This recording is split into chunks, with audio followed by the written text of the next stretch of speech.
This is Show Up as a Leader, a show from People Forward Network, helping you maximize your positive impact on the world by becoming your best, fully authentic self. Hey everyone, it's Rosie.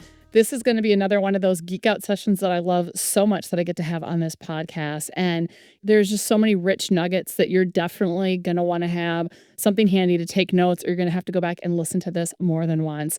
I had the absolute pleasure sitting down with Alain Hunkins, and he has a rich career working with over 3,000 groups of leaders in 29 countries. He's a contributor to Forbes.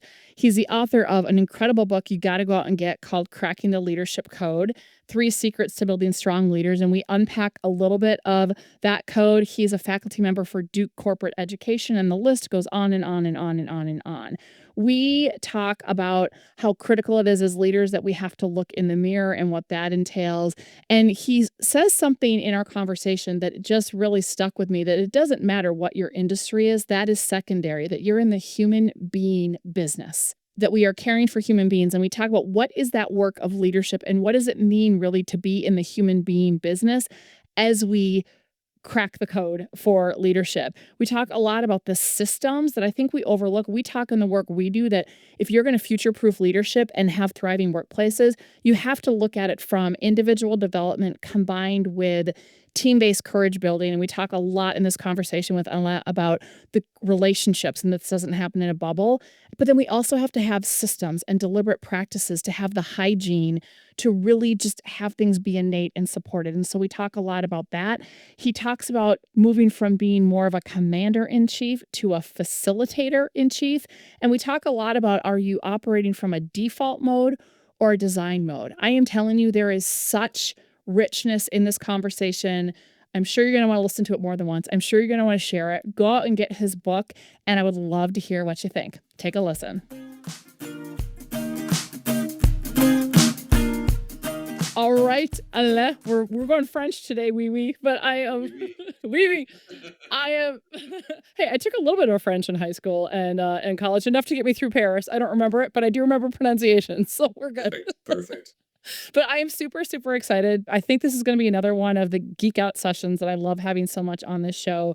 And we are going to crack the leadership code, aka Cracking Leadership Code, your book. So just thank you for being here. And I'm excited to dive into just some good nuggets for everybody listening. I'm really excited too. So let's get cracking. See what we did there? Let's get cracking. I love it. Well, so I'm just going to jump right in as we crack the leadership code, because one of the things that I see such synergy is we fundamentally define leadership as it is us maximizing our positive impact on the world by doing 2 things. First, it's becoming our best, fully authentic self, which there's a lot of work required to do that.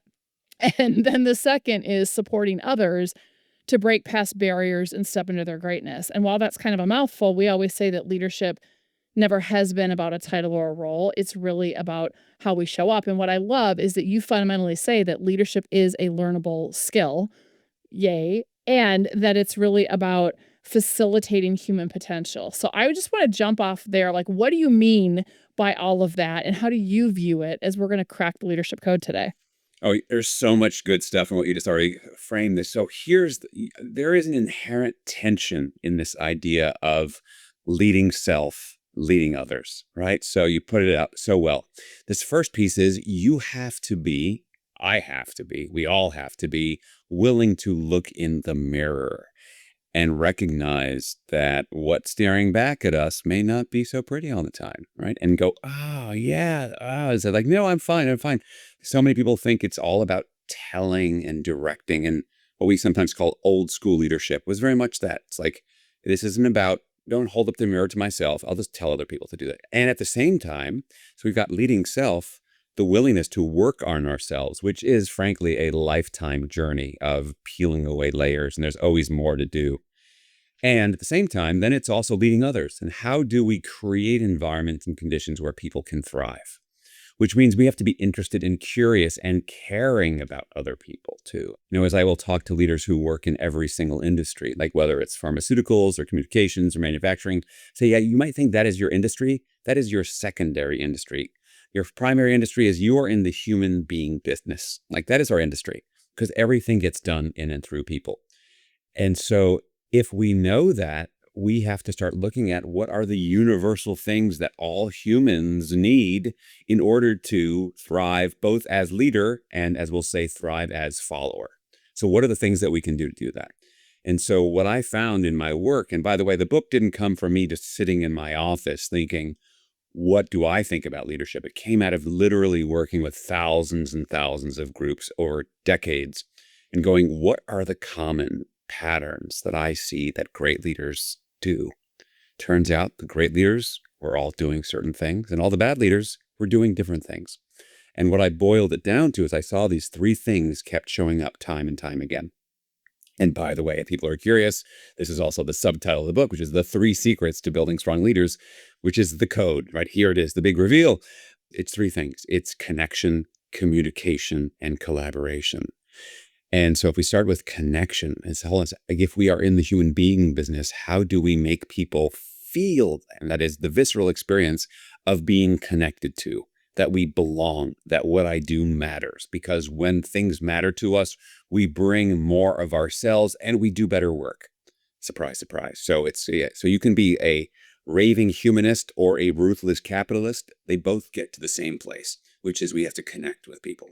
So let's pause there, because I mean, there's so much in that. Like, oh my God, we could so geek out. So what I'm laughing, you're talking about, we have to look in the mirror, because whenever I'm facilitating workshops and inner work with teams and in groups, I always have this picture, and I'm not a big Swiftie, but I appreciate Taylor Swift. And there's a line in her song Antihero that says, I'll stare directly at the sun, but never in the mirror. So I always have this slide that is like, we would rather burn our eyeballs out sometimes, right, than have to look at the cringy stuff inside. And so I love all that. But let's talk about that, because when we refuse to look in the mirror, it gets in our way of connection with other people, right? We're going to put up our self-protective crap, and we're not going to show up as authentic versions of ourselves. And people's BS meter is going to go off, and it's going to hinder that sense of connection. So let's talk about that a little bit, because I love that you bring that up, because I'm a huge fan of all the work that's been going on with Zach Mercurio and Harvard's Human Flourishing at Work program, and they looking at really this core sense of mattering, and that people need to feel this sense of mattering, that there's a sense of significance, that they're contributing to something, and that they matter, and that they're valued. So let's just double click on that first C of connection. What are some of the very tangible things that you have seen leaders do that effectively foster that sense of mattering and effectively connect with people, not in that self-protective way, but that very human, honest, meaningful way? I love this. Great question. We're getting into the nitty-gritty details. So how do we translate this theme of mattering and connection into what do you do if I want to connect? What are the things I can do to be a more connected leader? Well, one thing is do what you say you're going to do, right? So one of the things that creates, if you think about it, happiness or unhappiness is all predicated on expectations, right? And so as humans, we have open loops. That is, when I say, hey, like for example, we were supposed to meet today at 2 p.m. So I know that, so I show up at 2 p.m. You're like, oh, here's a guy who shows up and does what he says he's going to do. And that creates more of a sense of, I can trust this, right? So it's that predictive based trust that we show up. And obviously for a business that is dependent on performance, this is huge. So as leaders, I think we have to be really aware of what are the commitments that I'm making.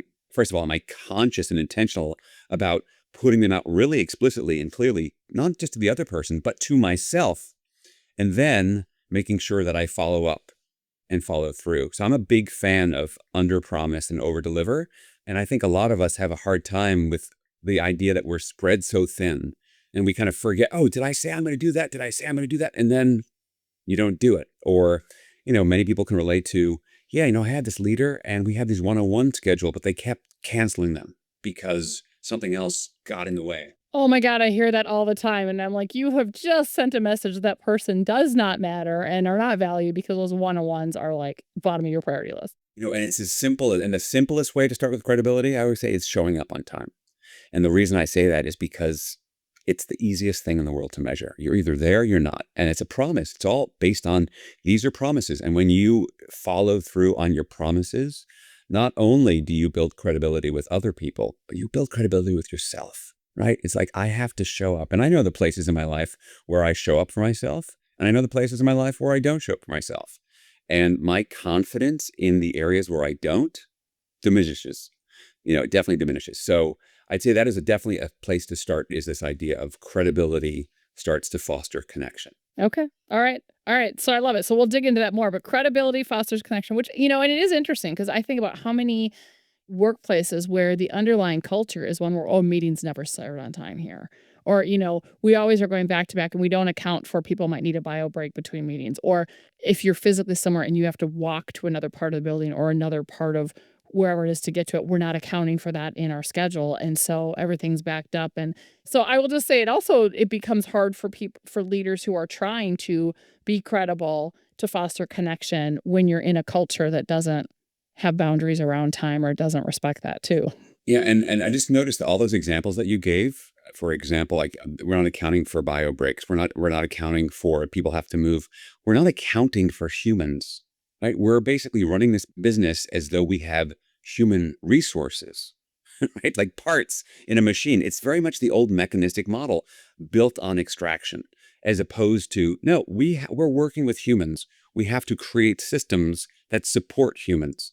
And so, yeah, like when we don't account, we're not accountable, right? Surprise, surprise. It's the same word. So yeah, these things come together so much. Like, how do we foster a culture where we set people up for success? And that is, we don't overcomplicate and over commit to things and then underdeliver, in which case we fall short and we are not accountable. And no one wants to be part of a losing team. I am so glad you said that. And I love that. And I love your response to it because this is the conversation we have so often with our clients when we're talking about, okay, so let's talk about how the work gets done. Work is not just in meetings. Meetings, maybe it's to make a decision. Maybe it is a working meeting, but a lot of times the meetings are to process ideas or to get on the same page to then go do the work. So if you are not honoring and blocking time on your calendar that humans need to effectively prep for a meeting to show up and contribute in a meaningful way. If you're not blocking time in your calendar so that you can do whatever your follow-up action items are from that meeting or reflect or whatever. I mean, I just love all that because so often we just schedule over. I'm double and triple booked. I'm this and I'm that. And I'm like, humans don't work that way. We can't multitask. So anyway, I love that you said that. Okay, so we'll dig into that more. So that's the first C. What's the second C that's cracking the code that we have to pay attention to? Second C is around communication, right? And so we all, I'm sure you've had this experience with clients too. If you say, what are your biggest challenges at work? Communication is almost always number one, if not two or three, right? Top of the list always. And why is that? And so I think one of the big challenges that humans face in regards to communication is we think that I sent the email, they know what to do, right? We have all these assumptions built and baked into the communication process. And the fact is, the goal of communication is not communication, right? And the goal of communication is to create a shared understanding so people can take the appropriate action. And so it's those second and third steps that are so often missed. So for example, we have our meeting. First of all, half the meetings could be emails, right? It's just a bunch of information, one-way flow going this way. At the end, if anything, it's like, great. Any questions? Boom, like we're on. And thing is that we're not aligned. So, and unfortunately, the default setting for human communication is not understanding, it's misunderstanding. And so great leaders know this. Great leaders know, oh yeah, misunderstanding not just could happen, but it does happen. It's the default setting.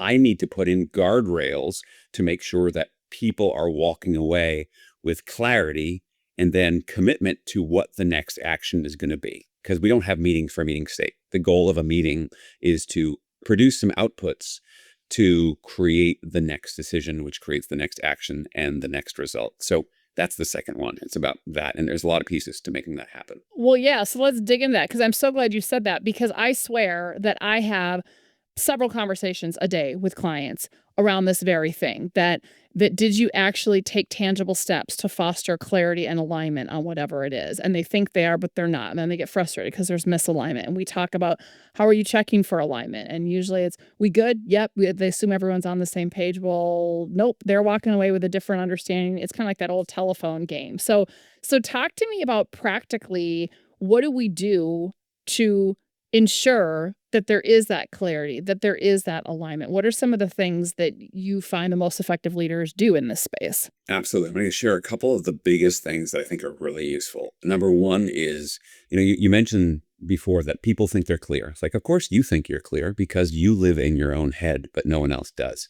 So this is the first kind of fallacy that we see leaders live with. It's like, oh, it's obvious, isn't it? No, it's only the only person who anything is ever obvious to is you, because no one else. So here's a couple things that can really help to shore up this misunderstanding. One is when you communicate, and that's all the time, whether it's through emails, whether it's through texts, whether it's through in-person meetings, start by giving the big picture first, right? How often do we show up and we assume that everyone's on the same page and we just like dive into the details?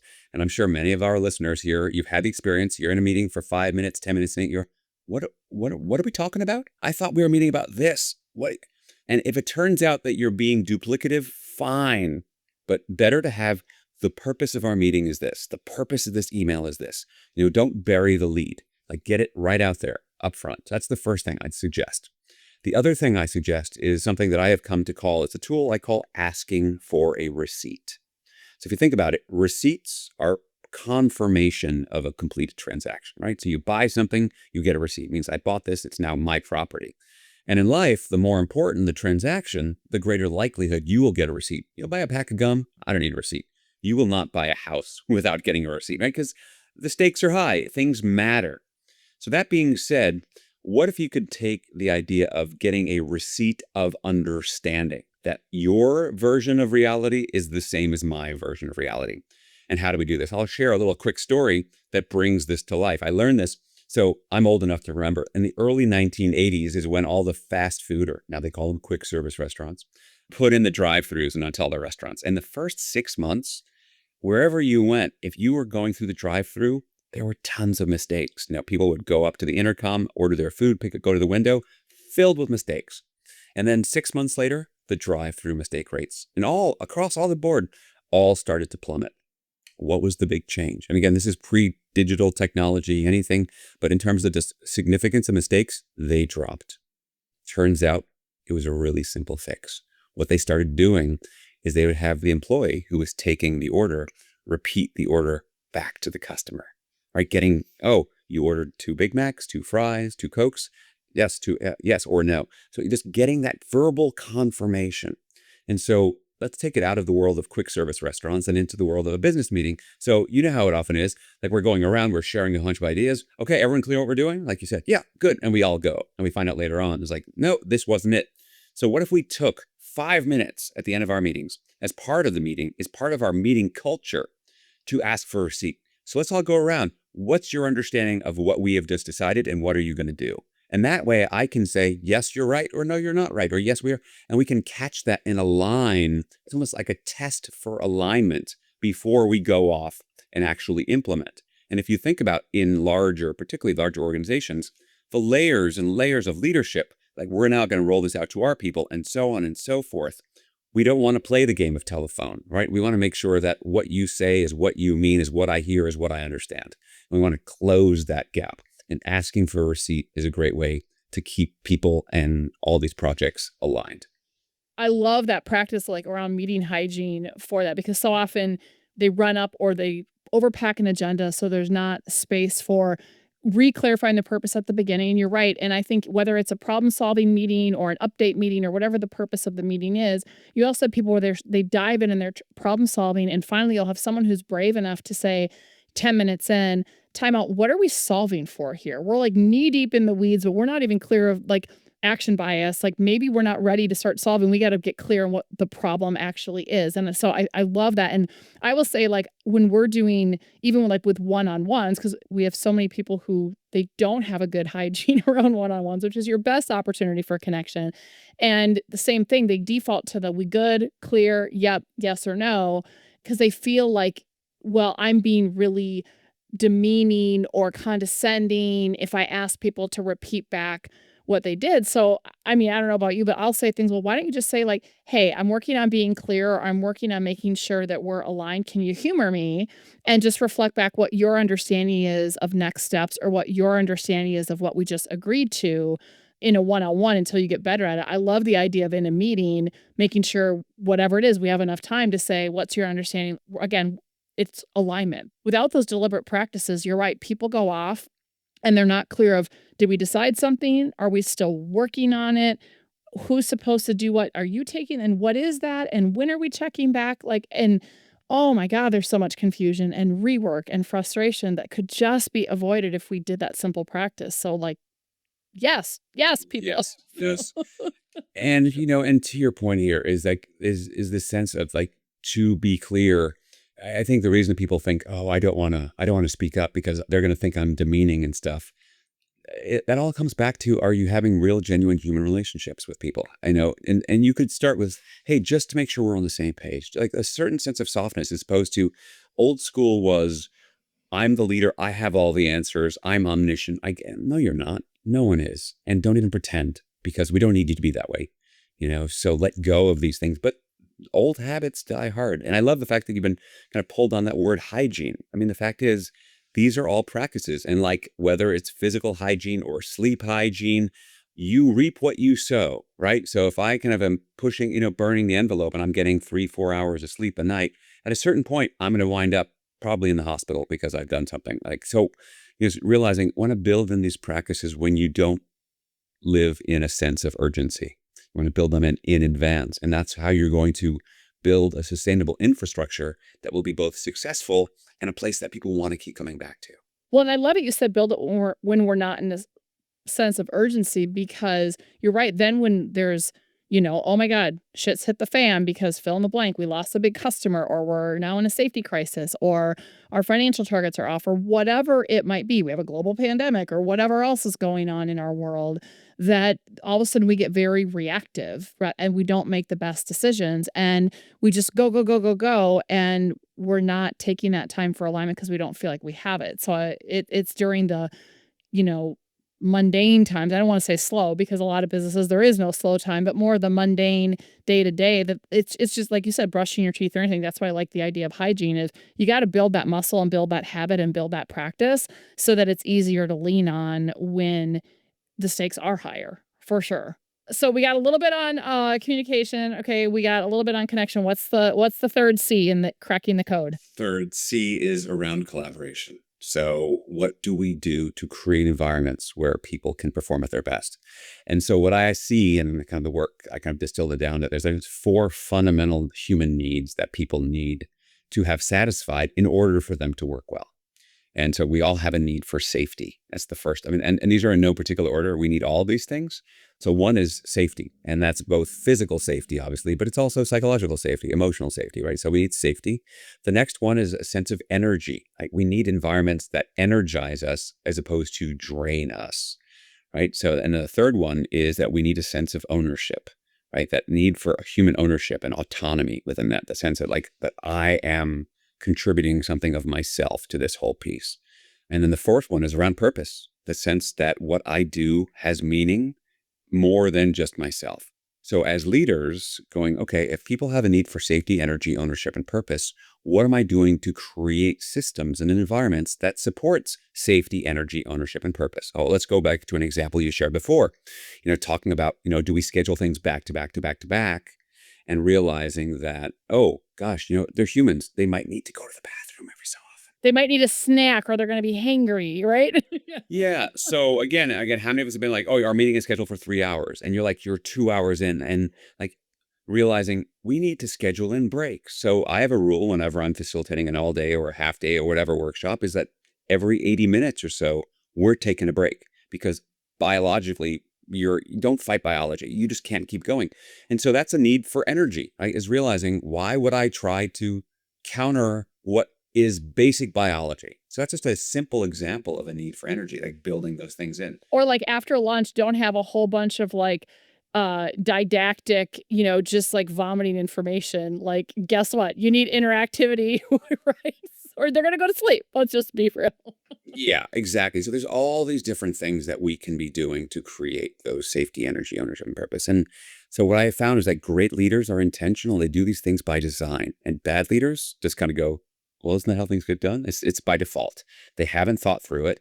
And so things kind of resort to like the lowest common denominator, just like getting through it. And I think back to your point earlier, I think that part of why, this is the work of leadership. This is all the work. It's not the other stuff. It's not about being some technical expert and having all the answers to everything. This is the work of leadership today. And I think there's this implicit agreement that a lot of people have in organizations, which is basically like, yeah, it's kind of mediocre around here, but if you don't call me out on it, I won't call you out on it. And we'll just kind of keep going along and getting along. And let's not ever have any honest feedback about how things are going. Let's not talk about how you could get better or I can get better. Everything's like, everything's okay, right? And so we kind of resort to this very mediocre blah. And, if you look at Gallup comes out with this every so often, 51% of the U.S. workforce is either actively looking for or open to a new job, right? And so that tells me that people are phoning it in and people just don't care that much and they are ready to jump ship if a better opportunity comes along. And if we had leaders that were so good at connecting, communicating, and collaborating, then we would think, oh my gosh, I would never leave here. Because the bar is high. People have huge, high expectations. People want so much out of their workplace now, so much more than a paycheck. They want meaning. They want meaning. They want a purpose. They want a sense that they matter. They also want a certain kind of social life. They want to keep growing. It's a lot to ask. And people say, well, is that too much to ask? It's like, well, if you won't offer it to them, there's a pretty good chance that some other organization and some other leader might, right? Which means that they're open to walking. And so how do you become that employer of choice that really is willing, that people don't even entertain the idea of leaving because you're giving them so many opportunities? And I realize this is way harder to do than to talk about. And there are tools that can help you to do it better.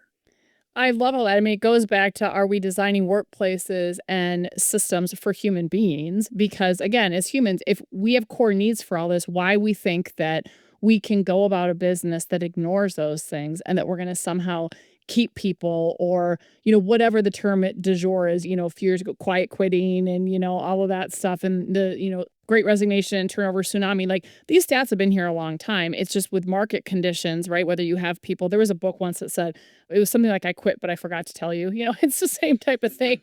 But so I love that you distinguish it between like default and design. We talk about accidental versus intentional, same type of thing. Like, we can either just hope this stuff takes care of itself or, pretend it's not my job. So often, and again, I'm speaking to formal leaders here because we all can show up as leaders, but so often you have people that are like, well, fill in the blank. I'm a sales manager, so I still have responsibility for a book, or I'm a nurse manager, so I still have to take care of patients, or I still have my task-based roles and what they do. And some organizations by default don't think about, if you're going to have someone in a formal leadership role, like what are you going to take off their plate from the work of the business so they can actually do the work of leadership. I think that that's a fault that I see a lot. You're not accounting for, okay, if my role as a leader is to do these things, if I'm supposed to connect and I'm supposed to communicate and I'm supposed to foster collaboration, and I am so busy with fill in the blank, with serving customers, with serving patients, with sales goals, with whatever it might be,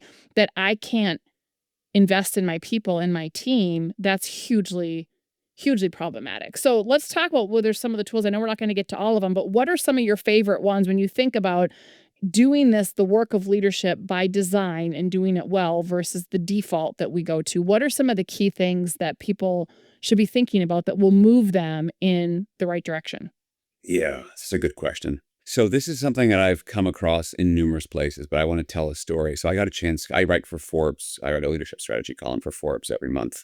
And I got a chance to interview someone. Their company had won, I'm forgetting the award, who sponsored it, but it was basically, they had won the award for best mental health workplace, small businesses, like under 500 people in the whole country. They had won regionally, and it was a company that makes swimming pools in Florida. It was a privately held company. I met the owner/CEO and talking about it.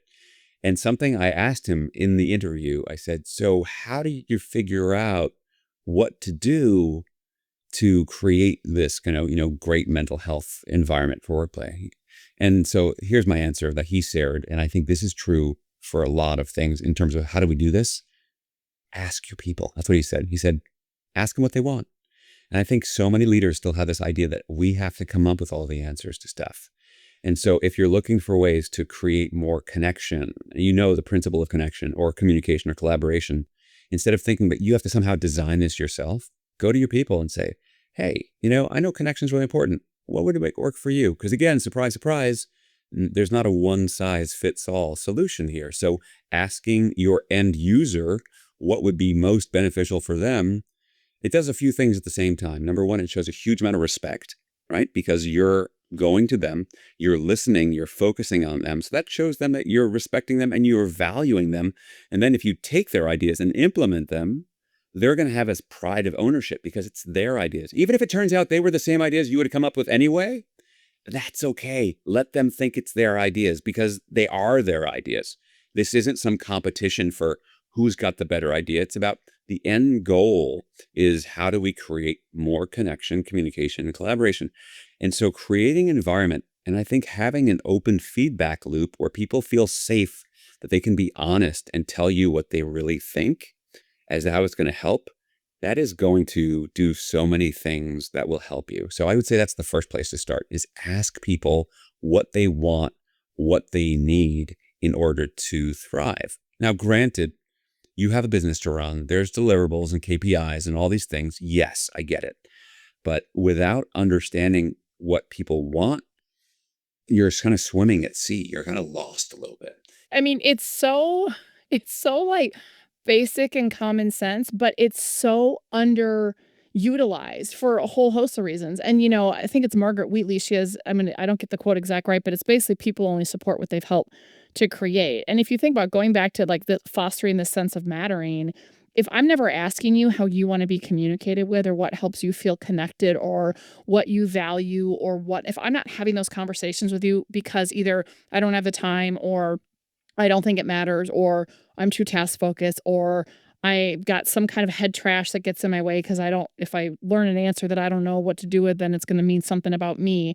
Like we get in our own way in so many different ways. And I think it's just so basic of, that whole, when you assume, it makes an ass out of you and me. Like, I'm not going to assume, I'm going to ask, and here we go. And it's so basic, but we do this in regular relationships. We assume that we know what our kids want, or we assume we know what our significant other wants, or whatever. I don't think we ask that question enough, or we assume we ask it once and we're done, but life isn't static. So I think we have to have, going back to kind of that hygiene, we have to have a deliberate practice to check in on more than one occasion to see, are we still in sync? Are we still aligned? Or do you need different things now? Because maybe there's stuff going on in your life and now you need more support or more communication or more of something. And I don't know that if I don't ask the question.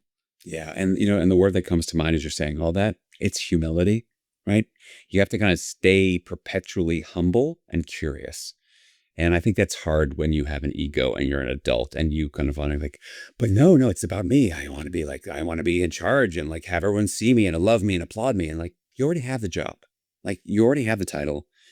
How can you make the best of it? And it's really flipping it. And if we haven't had a lot of healthy role models who have shown us the way before, led by example, we don't trust it. So it's trusting that this actually makes more sense.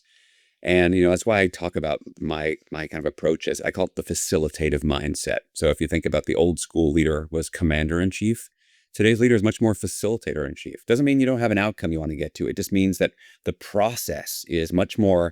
You're pulling more than pushing. You're asking more than telling.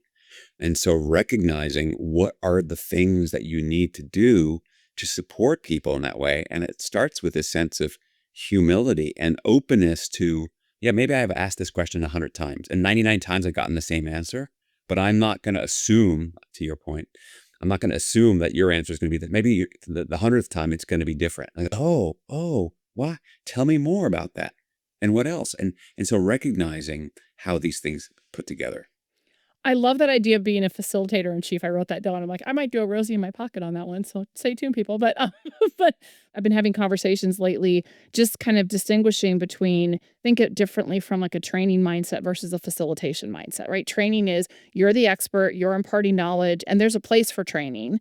But facilitation really is about drawing the collective wisdom out of the group and exploring the unknowns and letting the group kind of come up with answers and new insights. It's kind of like group coaching is really what facilitation is. And so from a leadership standpoint, if you're that facilitator in chief, it's trusting that, there might be some wisdom you can certainly impart, but a lot of it is it's trusting that it's there and your job is more to elicit it and help it find its way to the surface And I find so often that when we have, in the research we've done, we've identified what we call these core faulty programs that leaders have.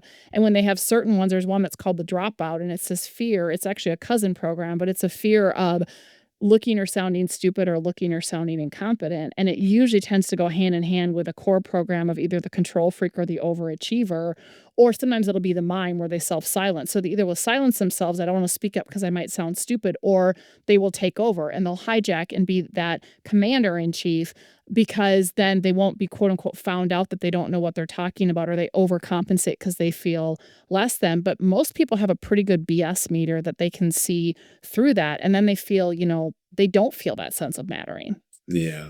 And here's the other thing. I mean, if you take the long-term view on this, I'll just give you an example. So I have led leadership workshops for nearly 30 years, right? And so I'll ask a question that I've asked literally hundreds of times before. And for the most part, I know generally the targeted responses that I will get. And for the most part, I'll get those. And every so often, someone will share something, not necessarily that it's completely brand new, but they will think about the subject in a different way that challenges, like, wow, I've never heard anyone ever say it in that way.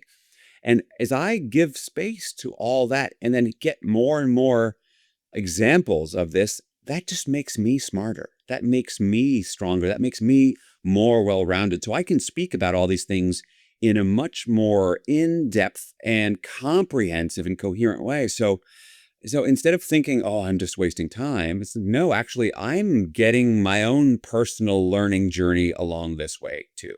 So I just wanted to point that for those that are thinking, well, this is kind of a waste of time. Just like I would say, and we've all had this experience, if you already have your mind made up that you're going to decide to do something in a certain way, don't ask people what they think before. Like, don't go through the motions. To your point, Rosie, like, people have a BS meter. Don't say, hey, what do you think? Great, thanks. And you're not going to do it. Like, just tell people we're going this way, because we'd much rather hear it that way. Just like, this could totally be a tempest that I could be stirring up here.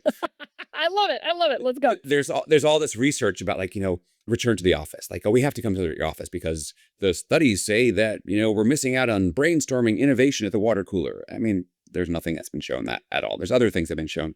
But I think, honestly, if you had said to me as an employee, said, look, we need you back in the office 3 days a week. And here's why. Because I have high need for control and I just feel better. Wouldn't that be honest? Because at the end of the day, it's sort of, that is the reason. I feel better as the leader. When you're closer to me, I feel more like I know what's going on. That may not be true, but I feel better.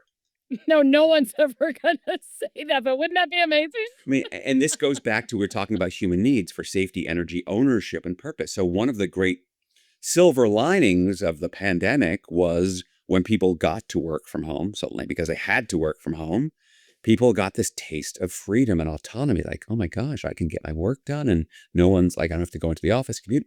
And then suddenly there's this return to the office mandate and you take away all of that autonomy. And add to that, we come back to the office. Now you want me to commute an hour each way and then get on my laptop at the office and do the same things that I was doing at home? You have such a massive breeding ground for resentment because you've taken away people's autonomy that they hadn't had before, but now they've had a taste of it. It's like there's an old quote that says, like, once they've had a taste of Paris, they can never go back on the farm. It's like that genie is out of the bottle and it's not coming back. And so that's what we have to realize. We're never going to be going back to 2019. Like this, like, return to normal, it ain't happening. It's like, what's the new version of this? And how do we adjust and use all the great technology and systems to create the optimal environment? I wrote another Forbes article about this too, right? So if you're asking a question, how many days in the office should we be? 2, 3, 4, 5? You're asking the wrong question, right? The real question is, what do we need to do so that people can be as engaged and productive as possible? And that's not a one-size-fits-all solution. But those are the kind of deeper, harder questions to be asking. Well, I love it. And it gets back to kind of that, like the alignment with the meeting hygiene conversation. It's, what is the purpose of this and how do we think it's going to benefit, and how does, for our workplace, like for us, we were always remote before, the pandemic even hit, but it was interesting because we started having conversations of checking in with each other. And so we do quarterly team offsites, but we check in of like, is this working and do we need more? And last year, is as just simple as it sounded, it was like, we really only come together in person once a quarter. And it would be really nice, like, just to have more of that human connection. And even though we have daily touch bases, so we now have a monthly lunch. And sometimes we talk business at that lunch, and sometimes it's just checking in. But it's like, okay, this feels like we're more connected. And it's like, okay, is this good, or do we need something different? And I think, it's having that pulse check of whatever your team needs or your organization. Now, this is speaking obviously to workplaces that have that option, because there are some that they're just flat out is not, or there's certain roles within the company that there are, but there's roles that are not. And that by itself creates a divide, because then, like, you hear, I'm making this up. So if you go healthcare, it could be direct patient care facing people are like, well, then they assume that schedulers or IT or whoever is kind of more business services behind the scenes is not doing their job. Or pick a manufacturing company. They assume, well, the warehouse people, they can't ever get a hold of HR, IT, they're not doing their job. And then you get all of this crappy narrative and story that people make up about one another that just isn't helpful or isn't true. No, very much so.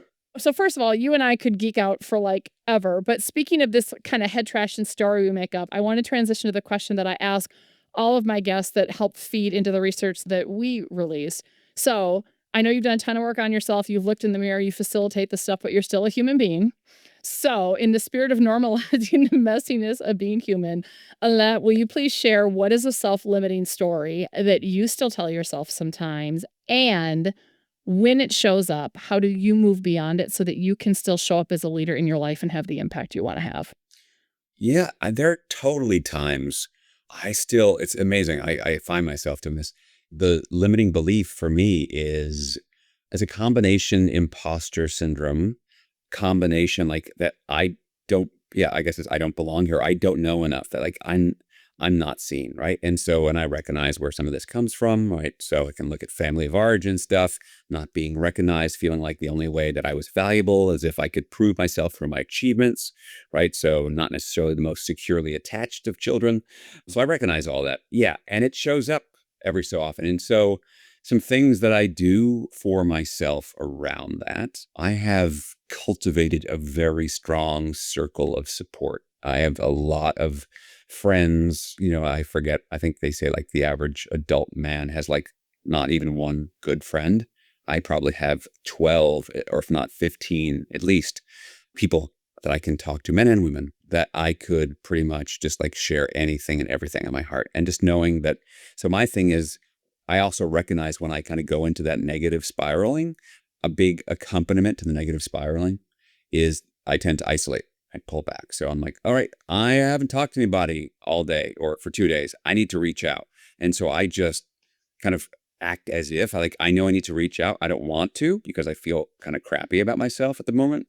I will reach out and I will just kind of check in with someone who can talk me off a ledge, kind of get me back to, yeah, you actually do great stuff.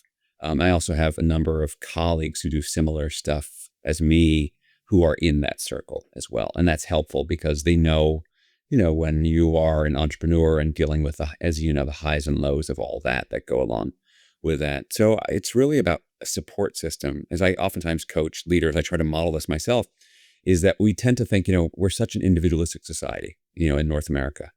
And this tendency is, I have to figure this out myself. And it's a crock of BS. The fact is, leadership and personal and professional development is a team sport. It's best practice in community. That's one of the things I appreciate about the People Forward Network is like, all right, other like-minded people coming together to like support each other on this journey. And so for me, just don't try to go this alone. And so that's one of the things that I'm definitely in process of. And what I'm happy to report is it hasn't gone away, things like the imposter syndrome. But I have to say, when it happens less frequently for shorter durations of time and less intensely for those times. So I'll call that a win in progress. Oh, it's 100% a win. And what I love about everything you share, so like with the research that we found, so the number one most common faulty program, we call it the counterfeit. And the cousin program that goes with it is the fraud, which is where imposter syndrome, because not everyone takes it to the level of, oh, I'm going to be found out or I don't belong here. But it's the, oh, I got to prove myself. I'm not enough. There's something wrong with me. I need to be something other than I am, that type of stuff. And then a lot of times that is hand in hand with the overachiever, which is, my value comes from my accomplishments and all that. And then I have to go it alone is like what we call the martyr. But I'm laughing because what we talk about in our work. So first of all, I'm wired the same as you. I'm like, oh my God, yep, here we go.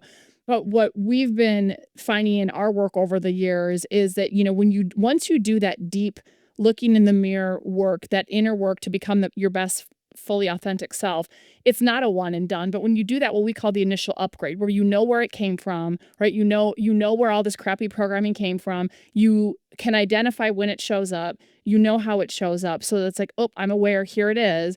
And then you have practices to not let it hijack you. It's like that initial upgrade is the cringy, tough stuff. But then subsequent upgrades are like, oh, it doesn't come as frequently. Oh, it's really quick. Like I can call a friend, or I have a mantra I can say, or I have a practice that I have created for myself that helps me quick reset when that faulty program wants to get in the driver's seat. So I just love that you model that, because that's what we keep doing in our work of like, this isn't one and done. But if you can make it through the first, several months of that initial just cringy, awful upgrade and get to the other side, then the subsequent resets or like reboots, it's like when your computer crashes and you have to do a hard reboot. It doesn't take us so long, right? It's like a boom, here we go. So I love that. I love that. Okay. Are you ready for quick questions? Sure. Let's go for it. Okay. Fill in the blank. Living authentically is? Tuning out the noise. Ooh, I like that. When the world is presenting an opening, but you don't feel like showing up as a leader, what do? Step through anyway. Nice. What is something people would be surprised to know about you? That I have been, was a combination of shy, introverted, stutterer. People wouldn't know that about me. They would think that I was always this kind of outspoken, verbose, confident man. But no, that actually is not where I come from at all. Oh, I love that. I love that. Thank you for that. All right, going to some fun ones. What is your favorite go-to movie? Star Wars. The original or which one? Well, we now call it Episode 4, aka the original one. Yes, I was 8 when it came out, so like the right timing. It's kind of hits that all those nerves. Yeah, my husband and my son, Star Wars, like he's got like this big battleship thing that he built over the holidays, and they went and built their old lightsabers, and oh yeah, it's all it's all over our house. I love it. I love it. What is something you can't live without? Exercise.